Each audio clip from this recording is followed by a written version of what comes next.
হে everyone, কেমন আছো তোমরা সবাই? আশা করছি সবাই খুব ভালো আছো। আমিও ভালো আছি। শিলা ব্লগে তোমাদের সবাইকে অনেক ওয়েলকাম আর অনেক ভালোবাসা।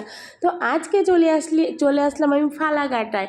মামামের যেহেতু স্কুলের গরমের ছুটি পড়েছে, সেই জন্য ফালাকাটায় চলে আসলাম ঘুরতে। এখানে হচ্ছে আমার দিদা শাশুড়ির বাড়ি, আমার ননদের বাড়ি, তো সেইখানে ঘুরতে চলে আসলাম। আর দেখো মাম্মাম এখানে কি ব্যস্ত হয়ে গেছে এসেই। তো মাম্মাম তো ওইদিকে খেলা করছে, আর আমি কিন্তু এসেই হচ্ছে চলে গেছিলাম আমার ননদের বাড়িতে, সেখানে খাওয়া দাওয়া করে এসেছি। আর আমরা একদম সকাল 7টার দিকে বেরিয়েছি, ওই 7টা 8টা 9:30 10টার মধ্যে আমরা কিন্তু পৌঁছে গেছি ফালাকাটায়।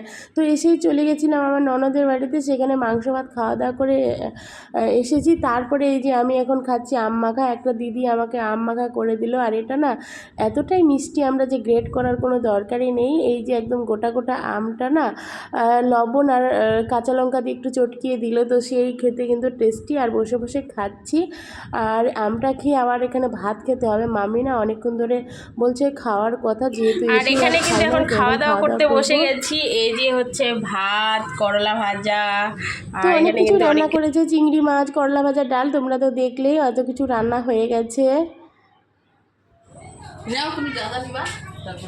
তো এত কিছু দিয়ে কিন্তু এখন খাওয়া দাওয়া করব।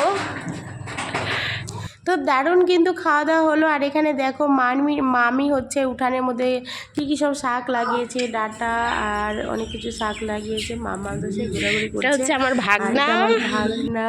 আর এখানে হচ্ছে দেখো উঠতে পারবে, তুমি কি ভাবতে পারবে? ও পারে, ওগুলো জানো। দেখো ওই যে দাদা পিছনে বসছে।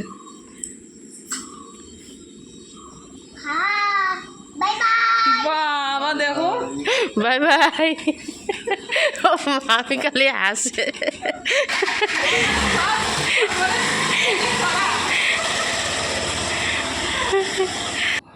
তো মামা কিন্তু চলে গেল মাম্মামকে নিয়ে ঘুরতে। আর আমার ওটা ননদের ছেলে, আমি যখন ননদের বাড়ি গেছিলাম, তো ননদের ছেলে চলে আসছে আমাদের সাথে মামার বাড়িতে। আর মামি খুব হাসাহাসি করছিল, কেন বলো তো, ক্যামেরাটা অন করার সাথে সাথেই মাম্মাম বলছে হাই হ্যালো, তো এরকমটাই বলছিল, তাই আর কি মামি খুব হাসাহাসি করলো। তো ওটা ছিল আমার মামি। আর দিদা শাশুড়ি হচ্ছে এখানে নেই, দিদা শাশুড়ি গেছে হচ্ছে শিলিগুড়িতে। তো আমার আরেক মামা শিলিগুড়িতে থাকে, তো দিম্মার হচ্ছে মানে দিদা শাশুড়িকে দিম্মা বলি, তো দিম্মার শরীরটা খুব একটা ভালো না, ডাক্তার দেখানোর জন্য ওখানে গেছে। আর আমরাও এখানে আসছি, পরে আর আসার টাইম পাবো না, কেন বলো তো, মামামের এখনই যেহেতু স্কুলটা ছুটি, তো ওই জন্যই আমরা এখানে চলে এসেছি। আর দিম্মা চলে গেছে আবার আমাদের ওখানে শিলিগুড়িতে। আর এটা হচ্ছে আমার মামার ছেলে ভাই। আর এই ভাই হচ্ছে মানে এখন এতটা বড় হয়ে গেছে, যখন বিয়ে হয়েছিল না তখন অনেকটা ছোট ছিল, তখন তো আমাদের বাড়িতে গেলে আমাদের সাথেই ঘুমাতো। এখন তো বড় হয়ে গেছে, এখন তো অনেক লজ্জা পায়। আর এটা হচ্ছে ভাইয়ের খেলনাটা হচ্ছে উপরে উঠানো ছিল, অনেকটা নোংরা জমে গেছিলো, কিন্তু ভাস্তি না বারবার চাচ্ছিল যে কাকাই তোমার খেলনাটা দাও। তো কি করবে, কাকাই ওটাকে নামিয়ে ভালো করে ধুয়ে টুয়ে ভাস্তিকে খেলতে দিল। আর এটা হচ্ছে পরের দিন সকালবেলা। গুড মর্নিং বন্ধুরা। তো পরের দিন হচ্ছে আমি চান টান করে এই যে ঠাকুর ঘরে চলে এসেছি।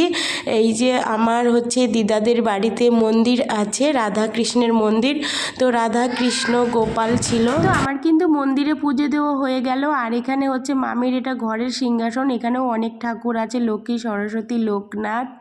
তো পুজো টুজো দিয়ে এখন কিন্তু খাওয়া দাওয়া করব। এই যে মামি রান্না করেছে মাংস, খাসির মাংস। তো এখানে এই যে উনুনে কিন্তু রান্না করেছে।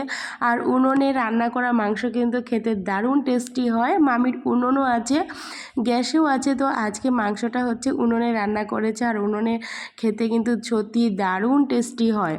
তো ওখানে খাওয়া দাওয়া করে এসে তারপরে এটা হচ্ছে পরের দিন আবার এখানে চলে এসেছি আমার ননদের বাড়িতে। এটা হচ্ছে আমার ননদ।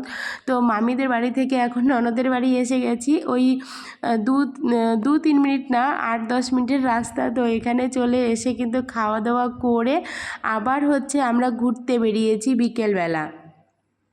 তো এখানে কিন্তু আমরা ঘুরতে চলে যাচ্ছি হচ্ছে বীরপাড়া। বীরপাড়া ছেড়ে অনেকটাই যেতে হয়, একদম ভুটান বর্ডারের কাছেই। তো এখানে হচ্ছে খুব ভালো একটা মন্দির আছে, তো এই মন্দিরে কিন্তু আমরা ঘুরতে চলে এসেছি। আর এই মন্দিরটা অনেকটা কিন্তু উঁচু দিয়ে, মানে অনেকগুলো সিঁড়ি দিয়ে কিন্তু অনেকটা উপরে উঠতে হয়। আর মন্দিরটা মানে মন্দিরের চারপাশের জায়গাটা খুব সুন্দর, আর হচ্ছে মন্দিরটাও কিন্তু খুব সুন্দর। তো এখানে এসে কিন্তু আমরা বেশ আনন্দ করলাম। আর আমরা না পুজো দিতে পারিনি, আমরা যেহেতু খাওয়া দাওয়া করে এসেছি, মাংস ভাত মাছ ভাত এরকম খাওয়া দাওয়া করে এসেছি, তো আমরা হচ্ছে কোনো পুজো টুজো আর দিই নাই। এখানে আমরা হচ্ছে এমনি প্রণাম করে নিলাম, আর আমাদেরকে প্রসাদও দিল। তো প্রসাদ আমরা খাওয়া দাওয়া করলাম। তারপরে খাওয়া দাওয়া বলতে সেরকম প্রসাদ না, ওই হাতে হাতে প্রসাদ দিয়েছে। তো প্রসাদ তো প্রসাদই হয়, তাই না? তো প্রসাদ খেয়ে তারপরে আমরা এইদিকে হচ্ছে একটু মন্দিরের চারপাশটা ঘুরে ঘুরে দেখছিলাম। আর সত্যি চারপাশটা খুব সুন্দর মন্দিরের একদম। এটা কিন্তু ভুটান বর্ডারের কাছে। আর এখানে আমার ননদের ছেলে মেয়ে, আমার মেয়ে হচ্ছে, তারপরে হচ্ছে আমার ননদের জায়ের ছেলে, ওরাও আসছে। তো সবাই এখানে কিন্তু দারুণ আমরা মজা করলাম, ফটো তুললাম, ভিডিও বানালাম, তো অনেক আনন্দ করলাম। তারপরে কিন্তু এখন এই যে এটা হচ্ছে মন্দিরের বাইরেটা, মন্দিরের বাইরেও কিন্তু একটা পার্ক আছে, কিন্তু এখন হচ্ছে পার্কটা বন্ধ। তো মন্দিরের সামনের দিকটাই হচ্ছে সামনে মন্দিরের সামনে, আর হচ্ছে পার্কের সামনেরটা এই জায়গাটা। তো এখানে কিন্তু আমি কয়েকটা রিলস বানিয়ে এলাম। তারপরে হচ্ছে আবার আমি কিন্তু মন্দিরের সিঁড়ি দিয়ে উঠলাম এখানে জাস্ট একটা ভিডিও বানানোর জন্য। তো এখানে অনেকগুলো ভিডিও বানানো হয়ে গেল। আর মন্দিরটা না সত্যিই খুব ভালো লাগলো। আমি যদি ফালাকাটায় আসি তো আবার এই মন্দিরে আসব। আর এখানে আবার চলে এসেছি মামাদের বাড়িতে। আর আজকে কিন্তু আমার বর আমাকে নিতে চলে এসেছে। তো এখানে ওই যে এরা দেখো মোটর চালিয়ে কিন্তু এরা চান করছে, মাম্মা আর আমার বর। তো আর প্রচুর গরম, গরমে না এরা মোটর পাইপ দিয়ে মোটর দিয়ে চান করছে।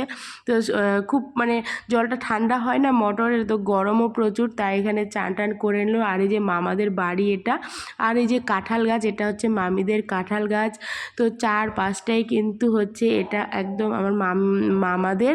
আর এই যে মন্দিরটা, তো এখানে মাম্মার মাম্মামের বাবা চান করছে, আর আমি এদিকে পুজো দিয়ে দিচ্ছি মন্দিরে, মানে দিম্মাদের ওই রাধাকৃষ্ণর মন্দিরে। আজকে যেহেতু বাড়ি যাব, তো আজকেও সকালে চান টান করে এখানে পুজো দিয়ে দিচ্ছি। সকাল বলতে এখন ওই 10টা সাড়ে 10টার মতো বাজে। তো একদম তাড়াতাড়ি এসে গেছে আমাদেরকে নিতে। তো এখন পুজো আমার এখানে হয়ে গেল, আর খাওয়া দাওয়া করে কিছুক্ষণের মধ্যেই আমরা বেরিয়ে পড়ব। তো আজকের ব্লগ এখানেই শেষ করছি। সবাই ভালো থেকো, সুস্থ থেকো, সবাইকে টাটা।